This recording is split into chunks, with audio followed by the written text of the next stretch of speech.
ബലത്തിലെ പുരാതന പൈതൃക സംരക്ഷണ പദ്ധതിയിൽ 233 കെട്ടിടങ്ങൾ ബലപ്പെടുത്തിയതായി ഹിസ്റ്റോറിക് ജിദ്ദ അതോറിറ്റി. 58 കെട്ടിടങ്ങൾ പൂർണ്ണമായും പുനർനിർമ്മിച്ചതായും സൗദി അതോറിറ്റി അറിയിച്ചു. ഇതിനകത്തെ ഖലീഫമാരുടെ കാലത്തെ ചരിത്ര പ്രദേശങ്ങൾ വീണ്ടെടുക്കുന്ന പദ്ധതിയും തുടരുകയാണ്. സൗദിയിലെ ഹിസ്റ്റോറിക് ജിദ്ദ പദ്ധതി ടൂറിസം ലക്ഷ്യം വെച്ചുള്ള സുപ്രധാന പദ്ധതിയാണ്.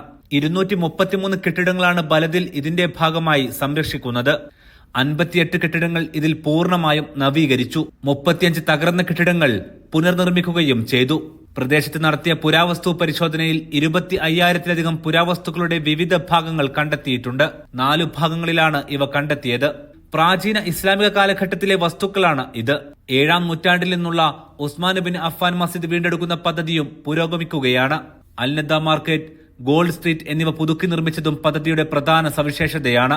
അൽ-അർബഈൻ തടാകവും പുനഃസ്ഥാപിക്കും. ബലദിന്റെ സുരക്ഷ ഉറപ്പാക്കാനായി 937 സുരക്ഷാ ജീവനക്കാരെയും നിയമിച്ചിട്ടുണ്ട്. 2021 സൗദി കിരീടാവകാശി മുഹമ്മദ് ബിൻ സൽമാൻ രാജകുമാരൻ ആരംഭിച്ചതാണ് ഹിസ്റ്റോറിക് ജിദ്ദ പദ്ധതി. ജിദ്ദയെ ആഗോള പൈതൃക കേന്ദ്രമായി മാറ്റുന്നതാണ് ഈ പദ്ധതി.